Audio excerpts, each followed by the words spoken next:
Good morning friends and students, welcome to Aastha group of education online video classes.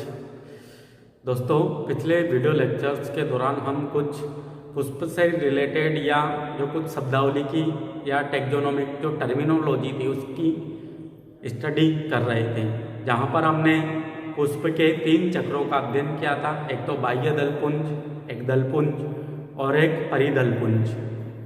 आज हम study करेंगे पुष्प का जो चौथा चक्र होता है, वह है उमंग या एंड्रोसियम। वैसे देखा जाए तो ये पुष्प का तीसरा चक्र होता है, जो कि बाह्य दल के बाद पाया जाता है, मतलब दल के अंदर की ओर होगा। अगर पुष्प की बात करें, पुष्प में सबसे बाहर की ओर क्या होते हैं? बाह्य दल होते हैं। फिर क्या होते हैं? दल होते हैं। और दल के अंदर की ओर क्या होता है? एंड्रोसियम होता है, या हिंदी में बोला जाए तो उसे उमंग होता है, जो कि पुष्प का नर जनन चक्र होता है। क्या होता है यह? नर जनन चक्र। किसे कहा जाता है? एंड्रोसियम को कहा जाता है, क्योंकि इसके अंदर क्या बनेंगे? परागकण बनेंगे, और परागकणों के अंदर मेल गैमेट्स बनेंगे। इसी कारण इसे नर जनन चक्र कहा जाता है। तो पुष्प का जो मेल रिप्रोडक्टिव पार्ट्स होता है वो क्या होता है? एंड्रोसियम होता है। और एंड्रोसियम की जो इकाई होती है वह क्या होती है? स्टेमेंस। क्या होती है? स्टेमेंस या पुंकेसर होती है, क्योंकि पुंकेसर से के मिलने से ही किसका निर्माण होता है? एंड्रोसियम का निर्माण होता है। और आप सभी को पता होगा जो पुंकेसर होता है उसके 3 भाग होते हैं। कौन कौन से भाग होते हैं पुंकेसर में? एक तो क्या होता है? परागकोश होता है। एक यहाँ पर कनेक्टिव या संयोजक ऊतक होता है। और नीचे की ओर क्या होता है? फिलामेंटस लाइक संरचना होती है। कौन कौन सी संरचनाएं देखने को मिलेगी पुंकेसर के अंदर? पुंकेसर के 3 भाग होते हैं। एक तो परागकोश, जो कि पुंकेसर का ऊपरी पालीनुमा भाग होता है या लोब लाइक संरचना होती है, जिसे एंथर लोब बोला जाता है। क्या बोला जाता है? एंथर लोब या पराग पाली या परागकोश बोला जाता है। फिर यहाँ पर क्या होता है? कनेक्टिव होती है या संयोजी होती है। और नीचे की ओर लंबी वृत्तनुमा संरचना क्या होती है? तंतु या फिलामेंट होता है।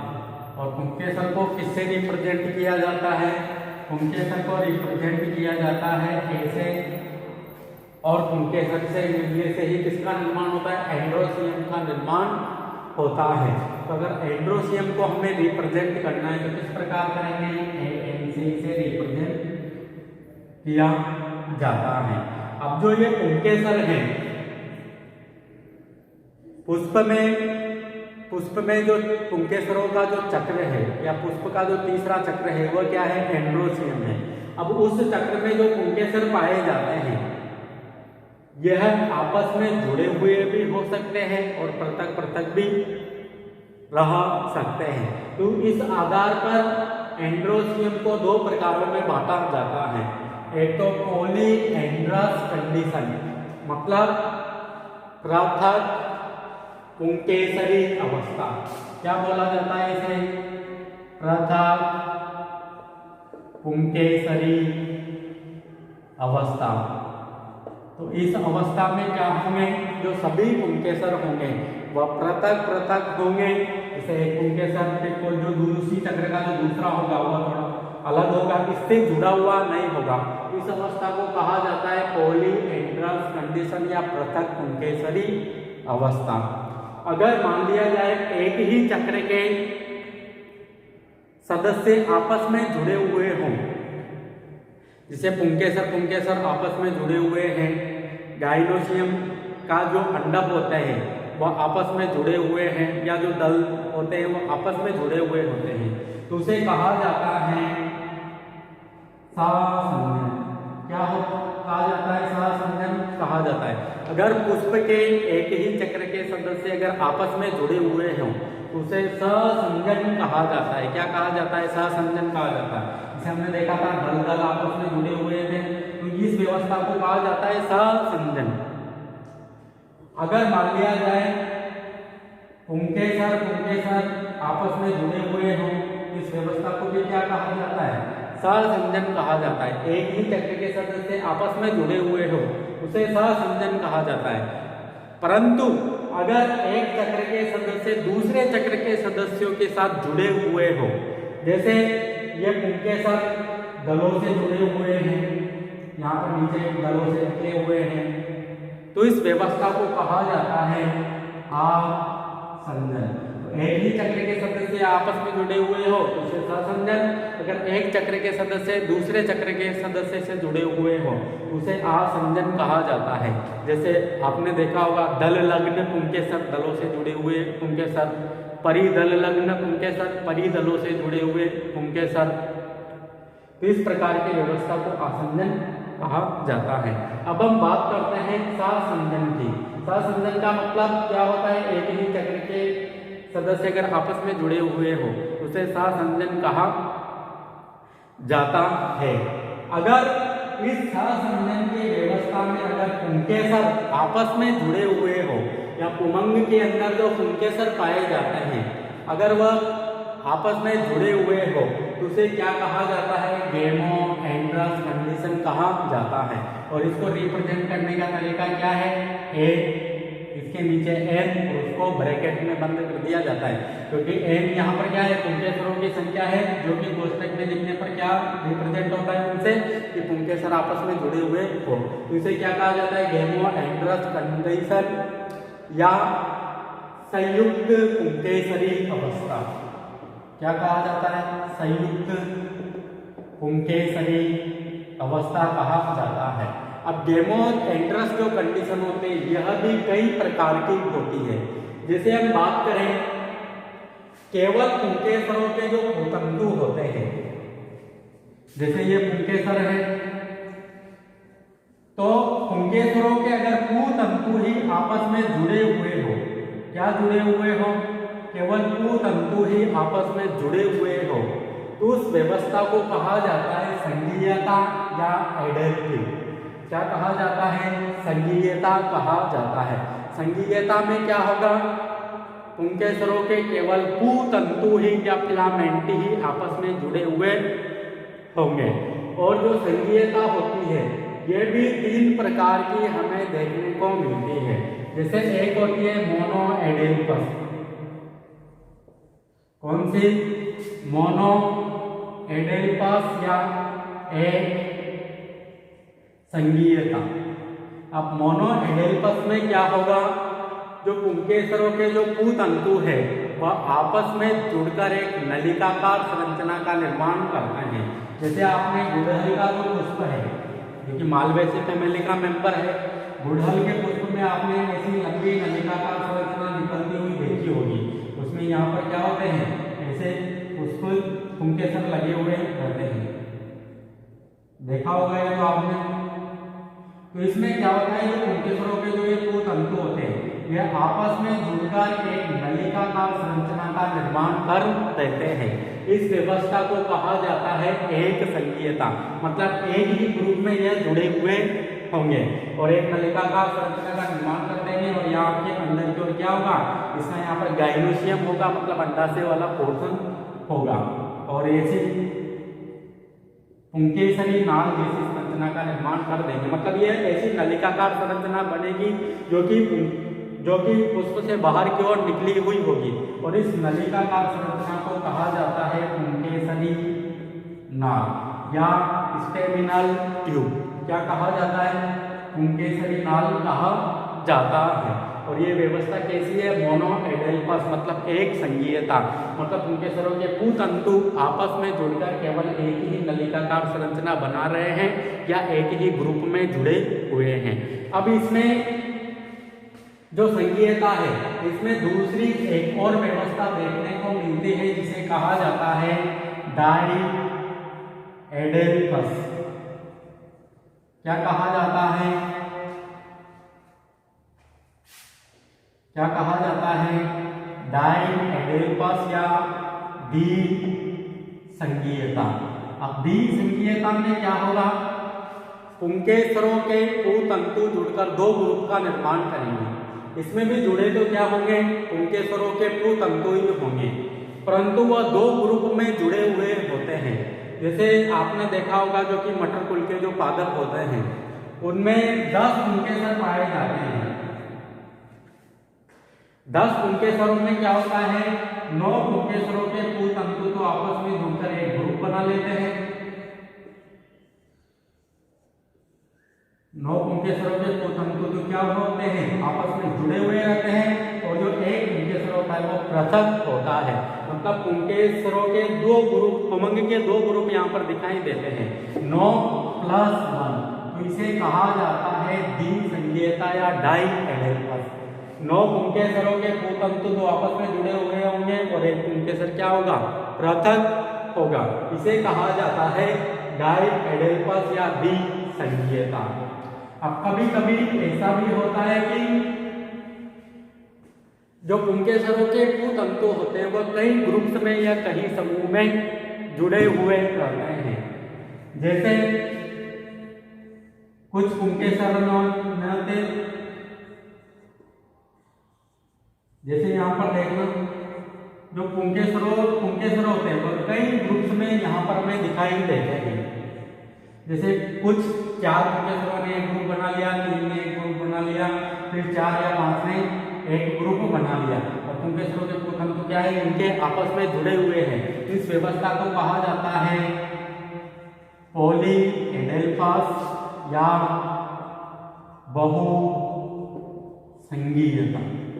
तो जो संगीयता होती है वह 3 प्रकार की हमें देखने को मिलती है। एक तो मोनोएडेल्पस, जिसमें सभी पुंकेसरों के पुतंतु आपस में जुड़कर एक नलिकाकार संरचना का निर्माण करते हैं, उसे तो क्या कहा जाता है, एक संगीयता या मोनोएडेल्पस, जैसे मालवेसी फैमिली। इसके बाद है डाइएडेल्पस या द्विसंगीयता, तो सभी पुंकेसरों के पुतंतु 2 ग्रुप्स का निर्माण करते हैं, एक ग्रुप में कुछ होंगे और दूसरे ग्रुप में कुछ और संख्या में होंगे। जैसे अगर मटर कुल की बात करें तो उनमें मटर कुल के जो पुष्प होते हैं उनमें 10 पुंकेसर होते हैं, जिनमें 9 पुंकेसर के पुतंतु आपस में जुड़कर एक ग्रुप बनाते हैं और एक अकेला जो पुंकेसर होता है वो पृथक होता है, तो इसे द्विसंगीयता कहा जाता है। इसके बाद है बहुसंगीयता या पॉलीएडेल्फी। तो पॉलीएडेल्फी में क्या होगा, पुंकेसरों के पुतंतु अलग अलग समूह में जुड़े हुए होते हैं। कुछ पुंकेसरों के पुतंतु अलग समूह में रहेंगे, कुछ के अलग रहेंगे और कुछ के अलग रहेंगे। तो बहुत सारे ग्रुप यहाँ पर देखने को मिल सकते हैं, किसमें, पॉलीएडेल्फी में या पॉलीएडेल्पस या बहुसंगीयता में। इसके बाद बात करते हैं हम एडेल्फी के बाद जो सेकंड है वह है सपुमंगी या सिनेंड्रस। अब सिनेंड्रस में क्या होगा, इसमें पुंकेसर के परागकोश और पुतंतु दोनों ही आपस में जुड़े हुए रहेंगे। मतलब यहाँ पर तो संगीयता में तो क्या देखा हमने, केवल पुतंतु जुड़े हुए थे, परंतु सपुमंगी या सिनेंड्रस में क्या होगा, पुंकेसरों के पुतंतु भी जुड़े हुए रहेंगे और उनके परागकोश भी जुड़े हुए रहेंगे। जैसे ये कोई पुंकेसर है, इनके पुतंतु और जो परागकोश होते हैं वो पूरी लंबाई में जुड़े हुए रहते हैं। तो इस प्रकार की जो व्यवस्था है वह क्या कहलाती है, समपुमंगी कहलाती है या सिनेंड्रस कहलाती है। इसके बाद जो गैमोएंड्रस का जो अगला प्रकार है वह है युक्ताकोशी पुंकेसर या सिनजेनियस पुंकेसर। क्या कहा जाता है, सिनेंजियस या युक्ताकोशी। इसमें क्या होगा, केवल पुंकेसरों के परागकोश ही जुड़े हुए होंगे। जैसे ये पुंकेसर है, इनके केवल जो परागकोश होते हैं या इनकी जो परागपालियां होती है वही जुड़ी हुई रहती है, और इस प्रकार की व्यवस्था को कहा जाता है युक्ताकोशी पुंकेसर या सिनजेनियस पुंकेसर कहा जाता है। इसमें केवल परागकोश ही जुड़े हुए रहेंगे। और ये किसकी विशेषता है, तो जो कंपोजिटी फैमिली है, कौन सी फैमिली, कंपोजिटी कुल। तो कंपोजिटी कुल में ही केवल ये व्यवस्था हमें देखने को मिलती है। कंपोजिटी फैमिली में या जो सूरजमुखी जो कुल है उसमें ही युक्ताकोशी पुंकेसर पाए जाते हैं। इसके बाद हम बात करते हैं जो पुंकेसर होते हैं, पुंकेसर में जो आसंजन होता है, यह तो हमने बात की सासंजन, एक ही चक्र के सदस्य आपस में जुड़े हुए हैं। अगर मान लिया जाए एक ही चक्र के सदस्य किसी दूसरे चक्र के सदस्यों के साथ जुड़े हुए हो, उसे कहा जाता है आसंजन। अब आसंजन भी कई प्रकार का होता है, जैसे अगर पुंकेसर दलों से जुड़े हुए हो तो उन्हें दल लग्न कहा जाता है। अगर यदि पुंकेसर परिदलों से जुड़े हुए हो तो उन्हें परिदल लग्न पुंकेसर कहा जाता है। अगर यदि पुंकेसर गाइनोसियम या जायांग से जुड़े हुए हो तो उन्हें कहा जाता है पुंजायांगी पुंकेसर। इन तीनों की ही हम बात करते हैं। पुंकेसरों के आसंजन की बात करें तो पुंकेसरों का किसी और चक्र के सदस्यों के साथ जुड़ना क्या कहलाता है? पुंकेसरों का आसंजन कहलाता है। अब पुंकेसरों के आसंजन में जो पुंकेसर होते हैं वह किन किन से जाकर जुड़ सकते हैं? या तो दलों से जुड़ सकते हैं, अगर पुष्प में परिदल है तो उनसे जाकर जुड़ सकते हैं, या फिर गाइनोसियम या जो मादा जनन चक्र है उससे जाकर जुड़ सकते हैं। तो उस आधार पर इसको 3 प्रकारों में बांटा गया है आसंजन को। एक तो दल लग्न पुंकेसर, दलों से जुड़े हुए पुंकेसरों को क्या कहा जाता है? दल लग्न पुंकेसर कहा जाता है। और इनको हम कैसे रिप्रेजेंट करेंगे? जैसे ये पुष्प चक्र में ये दल है, इन दलों से क्या जुड़े हुए हैं? ये पुंकेसर जुड़ा हुआ है, इनको इसी प्रकार रिप्रेजेंट कर दिया जाता है।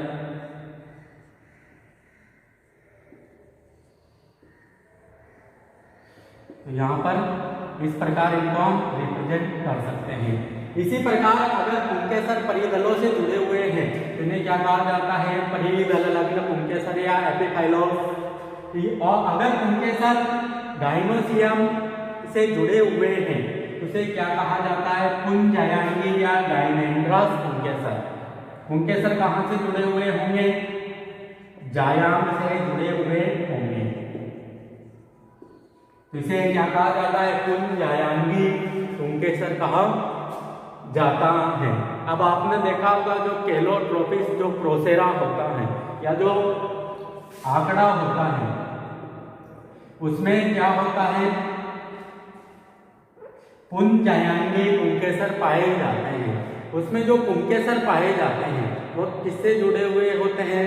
गाइनोसियम से जुड़े हुए होते हैं और जुड़कर एक पंचभुजीय डिस्क जैसी संरचना का निर्माण करते हैं। किसका निर्माण करते हैं? ऐसी संरचना आपको देखने को मिलेगी किसमें? आंकड़े में, जिसमें ये क्या है? एक पंचभुजीय डिस्क जैसी संरचना है। इसका निर्माण किसके द्वारा होता है? पुंकेसरों के द्वारा और गाइनोसियम के द्वारा आपस में जुड़कर इस संरचना का निर्माण किया जाता है, जो कि इंसेक्ट को बिठाने के लिए एक डिस्क का निर्माण कार्य करती है। मतलब एक आसन है किसके लिए? इंसेक्ट के लिए या जो कीड़े होते हैं उनके लिए, ताकि इन पुष्पों का परागण या जो परागण होता है वह आसानी से हो सके। क्योंकि इनकी जो ये यहाँ पर जो पंचभुजीय डिस्क है, यहाँ पर जो ये संरचना दिखाई दे रही है, यहाँ पर क्या होती है? परागकोश की जो पराग पालियां होती है वो व्यवस्थित होती है, और जब भी कीट इस पंचभुजीय डिस्क पर आकर बैठता है तो पराग पालियां फट जाती है और जो परागकण होते हैं वो उनके पैरों में लग जाते हैं। और जब वही कीट किसी दूसरे पुष्प पर, आंकड़े के पुष्प पर जाएंगे तो वहां पर इन परागकणों को छोड़ देंगे, जिसके कारण जो पर परागण होता है वह आसानी से हो जाता है। क्योंकि आपको पता है जो कि आंकड़े के जो पुष्प होते हैं वो ज्यादा सुंदर नहीं होते हैं, इसी कारण इन्होंने इस पंचभुजीय डिस्क जैसी संरचना का निर्माण किया, जो कि कीटों के लिए एक आसन की बात कार्य करती है। और इस संरचना को कहा जाता है गाइनोस्टेजियम। जो ये पंचभुजीय डिस्क जैसी संरचना दिखाई दे रही है ये क्या है? गाइनोस्टेजियम है। तो पुंजायांगी पुंकेसर किसमें पाए जाते हैं? आंकड़े में पाए जाते हैं, या जो एस्केलेपियडेसी जो फैमिली के मेंबर हैं उनमें देखने को मिलेंगे। जैसे आंकड़ा है, केलोट्रोपिस प्रोसेरा, एरिस्टोलोकिया है, उनमें देखने को मिलेगी। अगर हम पुंकेसरों की लंबाई के बारे में बात करें, ये तो हमने सासंजन और आसंजन की बात की, इसके बाद अगर हम पुंकेसरों की लंबाई की बात करें, इसकी लंबाई, पुंकेसरों की लंबाई, तो पुंकेसरों की लंबाई के आधार पर भी पुंकेसरों को हम दो भागों में बांट सकते हैं। एक तो वह पुंकेसर, ये या तो वह पुमंग जिसमें उपस्थित सभी पुंकेसरों समान लंबाई के हो, तो उन्हें तो कहा जाता है समदीर्घी पुंकेसर। क्या कहा जाता है? समदीर्घी पुंकेसर कहा जाता है, या होमोडायनेमस पुंकेसर या एंथर कहा जाता है। क्या कहा जाता है? समदीर्घी पुंकेसर। लंबाई के आधार पर, इसके आधार पर अगर सभी पुंकेसरों की लंबाई समान हो उसे कहा जाता है समदीर्घी पुंकेसर या मोनोडायनेमस पुंकेसर। अगर सभी पुंकेसरों की लंबाई असमान हो, अलग अलग हो, तो उसे कहा जाता है विषम दीर्घी पुंकेसर या हेटेरोडायनेमस एंथर। क्या कहा जाता है? हेटेरोडायनेमस एंथर कहा जाता है। अब जो विषम दीर्घी पुंकेसर हैं, इस आधार पर भी कई प्रकार होते हैं। जैसे आपने देखा होगा चतुर्दीर्घी पुंकेसर, द्विदीर्घी पुंकेसर, ऐसे नाम सुने होंगे। तो जो विषम दीर्घी पुंकेसर होते हैं यह भी कई प्रकार के होते हैं। जैसे हम बात करते हैं द्विदीर्घी पुंकेसर की, और द्विदीर्घी पुंकेसर को इंग्लिश में क्या कहेंगे? Dynamos anther. अब जो द्विदीर्घी पुंकेसर पाए जाते हैं ये कौन सी फैमिली की विशेषता है? तो ये जो तुलसी कुल है, तुलसी कुल या जो ओसिमम फैमिली है, ओसिमम फैमिली है, या इसे कहा जाता है या लेबिएटी फैमिली, लेबिएसी या लेबिएटी फैमिली।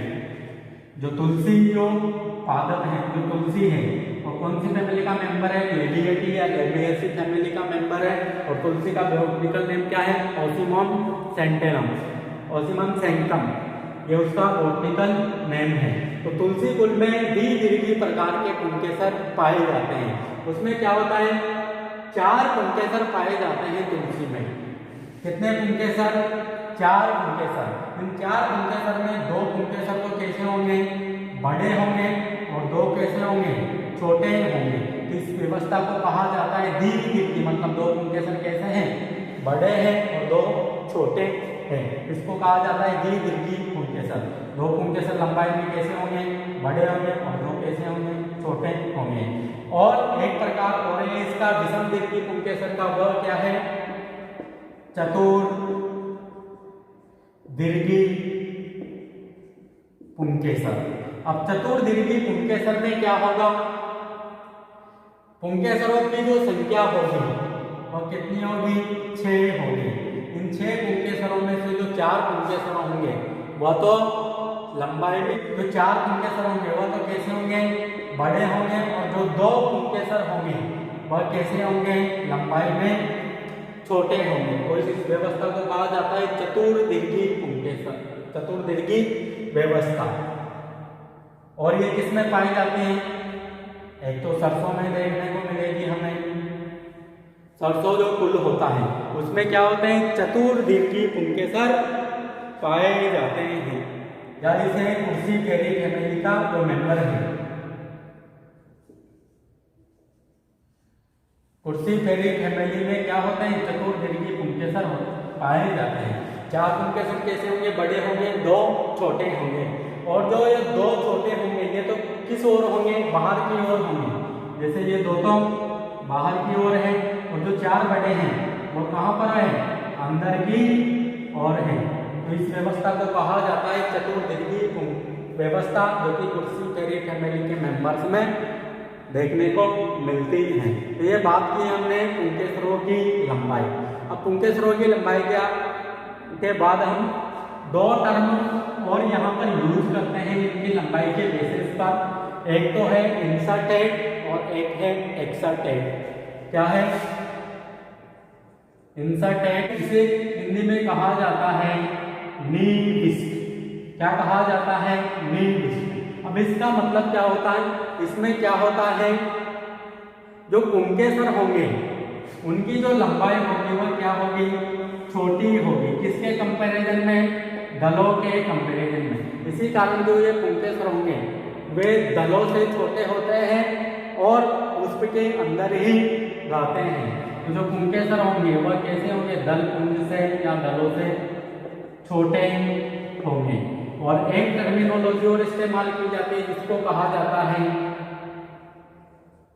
एक्सर्टेड या बहिर्विष्ट, या इसे कहा जाता है निःसृत पुंकेसर। क्या कहा जाता है? निःसृत पुंकेसर। इसमें क्या होगा, जो पुंकेसर की लंबाई होगी वह काफी ज्यादा होती है। मतलब पुंकेसर क्या होते हैं? दल पुंज से बड़े होते हैं। इस कारण ये पुष्प से बाहर की ओर हमें दिखाई देते हैं। तो ये कुछ टर्मिनोलॉजी और इस्तेमाल की जाती है। अब इसके बाद हम देखते हैं कि जो पुंकेसर होते हैं उनमें हमने देखा कि जो पुंकेसर होते हैं इसमें एक तो परागकोश होता है, एक कनेक्टिव होती है और एक पूतंतु या फिलामेंट्स होता है। तो जो पूतंतु होते हैं वो परागकोश से किस जगह पर जाकर जुड़ा हुआ है इसके आधार पर भी कई टर्मिनोलॉजी इस्तेमाल की जाती है। इसे परागकोश के आधारीय भाग में जुड़ा हुआ है, इसे आधार लग्न कहा जाता है या डोर्सिफिक्स कहा जाता है। अगर आधार से ऊपर तक जुड़ा हुआ है तो कोई और टर्मिनोलॉजी इस्तेमाल की जाती है। किसी एक पॉइंट पर ऊपरी सतह पर जुड़ा हुआ है तो और टर्मिनोलॉजी। तो उनको हम देखते हैं कि पूतंतु का परागकोश से संलग्न होने के आधार पर कितने प्रकार के होते हैं। अब पूतंतु का परागकोश से जो संलग्न होता है वह भी कई प्रकार से हो सकता है। जैसे ये परागकोश है, इससे जो पूतंतु जुड़ा हुआ है यहाँ से आधारीय भाग से लेकर शीर्ष भाग तक जुड़ा हुआ है, इस व्यवस्था को कहा जाता है एडेनेट या इसे कहा जाता है संलग्न। अगर पूतंतु परागकोश से आधारीय भाग से शीर्ष भाग तक समान लंबाई में जुड़ा हुआ हो, आधारीय से लेकर शीर्ष तक जुड़ा हुआ हो, उसे कहा जाता है एडेनेट या संलग्न कहा जाता है। और किसमें देखने को मिलता है? एक तो चंपा जो प्लांट्स होता है, एक मैग्नोलिया। इसमें चंपा और मैग्नोलिया में एडेनेट प्रकार के जो पुंकेसर होते हैं वह देखने को मिलते हैं। उसी प्रकार अगर हम देखें जो पूतंतु है अगर वो परागकोश के केवल आधारीय भाग से ही जुड़ा हुआ हो, मतलब इसके निचले वाले पोर्शन से यहाँ पर ही जुड़ा हुआ हो, इसे कहा जाता है बेसिफिक्स्ड या आधार लग्न। क्या कहा जाता है? आधार लग्न या बेसिफिक्स्ड कहा जाता है। और किन में देखने को मिलती है ये अवस्था? तो मूली, सरसों या जो क्रूसीफेरी जो फैमिली है उसमें हमें देखने को मिलती है। कौन सा ये? आधार लग्न या बेसिफिक्स्ड, मतलब आधार की सतह पर क्या हुआ है? ये जुड़ा हुआ है। अगर पुंकेसर का पूतंतु परागकोश के डोर्सल भाग पर या ऊपरी भाग पर, क्योंकि परागकोश में भी दो सतह होती है, एक तो वेंट्रल एक डोर्सल, तो जो ऊपरी सतह होती है उसे डोर्सल कहा जाता है, जो आधारी सतह होती है उसे वेंट्रल कहा जाता है। अगर पूतंतु डोर्सल सतह पर जुड़ा हुआ है, जैसे ये वाले डोर्सल सतह है, इसके उधर की क्या है? वेंट्रल सतह है। तो डोर्सल सतह पर अगर पूतंतु जुड़ा हुआ है तो इस व्यवस्था को कहा जाता है डोर्सिफिक्स्ड। क्या कहा जाता है? डोर्सिफिक्स्ड या हिंदी में बोले तो इसे पृष्ठीय लग्न। कौन सी सतह पर जुड़ा हुआ है? पृष्ठीय सतह पर जुड़ा हुआ है, इसे कहा जाता है डोर्सिफिक्स्ड।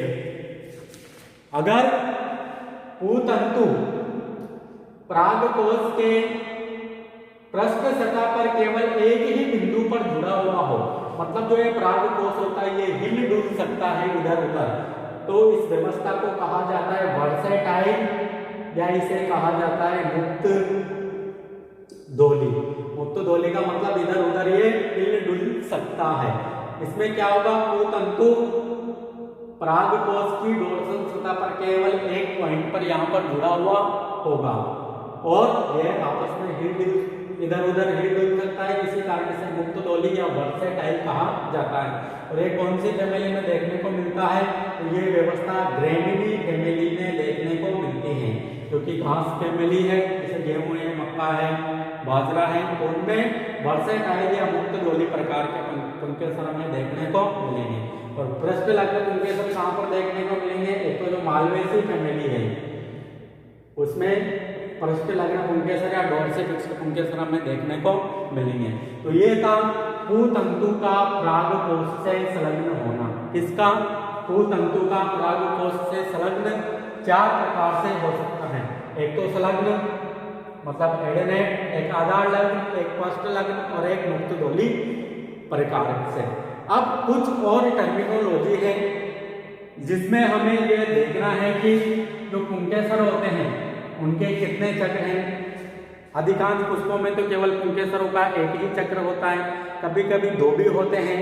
और वो पुंकेसर किस रूप में व्यवस्थित है, दलों के समूह व्यवस्थित है या दलों के एकांतर क्रम में व्यवस्थित है, उस आधार पर भी कुछ और टर्मिनोलॉजी इस्तेमाल की जाती है, उसको भी हम यहाँ पर देखते हैं। तो कुछ और जो टर्मिनोलॉजी है वो है डिप्लोस्टेमोनास और डिप्लोस्टेमोनास, या इसे दलाबी मुख भी बोला जाता है। क्या बोला जाता है, दलाबी मुख। और एक और टर्मिनोलॉजी है, उसे कहा जाता है होमो स्टेमोनास या समपुंकेसरी। क्या कहा जाता है, समपुंकेसरी। तो पहले देखते हैं हम डिप्लोस्टेमोनास की। तो डिप्लोस्टेमोनास में क्या होगा, जो पुंकेसरों के जो चक्र होंगे, क्योंकि चक्रों के आधार पर ही इनको बांटा गया है, पुंकेसरों के जो चक्र होंगे वो एक भी हो सकता है या 2 भी हो सकते हैं और कहीं ज़्यादा भी हो सकते हैं। मेनली हम यहाँ पर 2 ही लेते हैं। अगर पुंकेसरों किसी पुष्प में पुंकेसरों के 2 चक्र हैं तो डिप्लोस्टेमोनास में क्या कंडीशन होगी, जो पुंकेसरों का जो बाह्यतम जो चक्र होगा वो तो कहाँ पर होगा, दलों के एकांतर क्रम में। जैसे ये दल है और ये दूसरा दल है, उनके एकांतर क्रम में क्या होगा, बाह्य चक्र के पुंकेसर रहेंगे। ये इसके एकांतर क्रम में, ये इसके एकांतर क्रम में। और जो पुंकेसरों का आंतरिक चक्र होगा वो कहाँ पर होगा, दलों के सम्मुख होगा। कहाँ पर होगा, दलों के सम्मुख देखने को मिलेगा। तो ये व्यवस्था किसमें पाई जाती है, डिप्लोस्टेमोनास में पाई जाती है। और एग्जाम्पल की बात करें तो एग्जाम्पल क्या है इसमें, केसिया। अब जो ऑफ डिप्लोस्टेमोनास है या दलाबी मुख है, ये किसका एकदम अपोजिट है, डिप्लोस्टेमोनास का अपोजिट है और इसे हिंदी में कहा जाता है दलाबी मुख। इसमें पुंकेसरों का जो बाह्यतम जो चक्र होगा तो दलों के यहाँ पर एकदम सम्मुख होगा, जबकि जो आंतरिक चक्र होगा वो दलों के एकांतर क्रम में हमें देखने को मिलेगा। बाह्य चक्र तो दलों के सम्मुख, इसी कारण से दलाबी मुख भी बोला जाता है। और आंतरिक चक्र दलों के एकांतर क्रम में होगा, किसके अंतर्गत, ऑफ डिप्लोस्टेमोनास के अंतर्गत। और ये पाया जाता है कैरियोटिलेसी फैमिली के जो मेंबर हैं उनमें पाया जाता है। अब है हमारी जो थर्ड टर्मिनोलॉजी वह है होमोस्टेमोनास या समपुंकेसरी। तो इस प्रकार की व्यवस्था में क्या होगा, पुंकेसरों का केवल एक ही चक्र होगा। क्या होगा, पुंकेसरों का केवल एक ही चक्र होगा और वह जो चक्र होगा वह एक दलों के एकांतर क्रम में भी हो सकता है या सम्मुख क्रम में भी हो सकता है, परंतु जो मैक्सिमम कंडीशन है वहां पर वह दलों के एकांतर क्रम में ही देखने को मिलेगा। वहां पर दलों के एकांतर क्रम में ही देखने को मिलेगा। एक तो यहाँ पर, दूसरा, तीसरा, चौथा। तो जो समपुंकेसरी या होमोस्टेमोनास है इसमें केवल पुंकेसरों का एक चक्र होगा और मैक्सिमम कंडीशन में दलों के एकांतर क्रम में भी देखने को मिलेगा। अब जो कुछ पुष्प ऐसे भी होते हैं जिनमें जो पुंकेसर होते हैं वह बंदे होते हैं, तो उन पुंकेसरों को कहा जाता है स्टेमिनोइड पुंकेसर। क्या कहा जाता है, जो बंदे पुंकेसर होते हैं उन्हें क्या कहा जाता है, स्टेमिनोइड पुंकेसर या स्टेमिनोइड एंथर कहा जाता है। तो ये था हमारा एंडोसियम तथा इससे रिलेटेड कुछ टर्मिनोलॉजी। इसके बाद हम नेक्स्ट वीडियो लेक्चर्स के दौरान हम गाइनोसियम को स्टडी करेंगे, जहाँ पर हम उसका सासंजन आसंजन को देखेंगे।